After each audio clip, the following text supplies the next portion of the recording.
nous avons acheté des plants de salade chez notre partenaire Truffaut. Alors je sais que la salade on peut la faire aussi en semis, mais là on a préféré en fait les acheter. Voilà, ça on va gagner en précocité. Voilà, par contre, vu qu'on est début avril, il va falloir quand même les mettre sous tunnel. Hein. Voilà, on va les protéger parce que pour deux choses, déjà les plants qui sont poussés sous serre comme celui-là, ça se voit, les feuilles sont très fragiles, on les voit, elles sont toutes tendres, donc non seulement le froid risque en fait de les abîmer, s'il y a justement, comme tu dis, un coup de gel, voilà, ça va les brûler. Et l'autre chose, c'est comme on est quand même au mois d'avril, des fois s'il y a un coup de soleil important, ça peut aussi brûler les feuilles, parce que justement ce sont des plantes qui ont poussé en serre, donc ils n'ont pas eu l'habitude en fait, d'avoir les rayons du soleil directement. Donc il n'y a pas que le froid, il y a aussi le soleil qui peut aussi, voilà. Donc en fait, normalement ce sont des plants qu'il faudrait endurcir un petit peu avant de les planter. Ça serait l'idéal. Donc ça serait en fait les laisser un petit peu en extérieur, quelques jours, à l'abri, à côté de la maison, pour éviter qu'elles gèlent. En fait, ça serait l'idéal. Alors les tues, là c'est de la feuille de chêne. Oui, tout à fait, oui. On les espace de...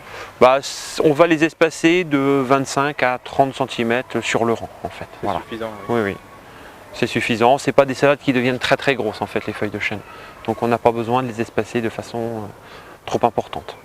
Ensuite, le tunnel, ce sont des arceaux qu'on a Voilà, achetés, ce sont des arceaux que l'on va... bâche plastique. Voilà, qu'on mettra au-dessus après, une fois qu'on les aura plantés.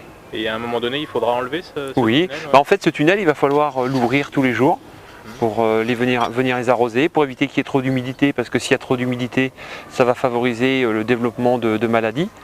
Donc il va falloir s'en occuper tous les jours. Voilà. Et à bout de combien de jours en fait on va pouvoir récolter les premières salades? Alors si tout va bien, on va dire que ça peut mettre 60 jours à peu près. C'est-à-dire que là, voilà, on va dire que fin mai, début juin, on devrait manger les salades.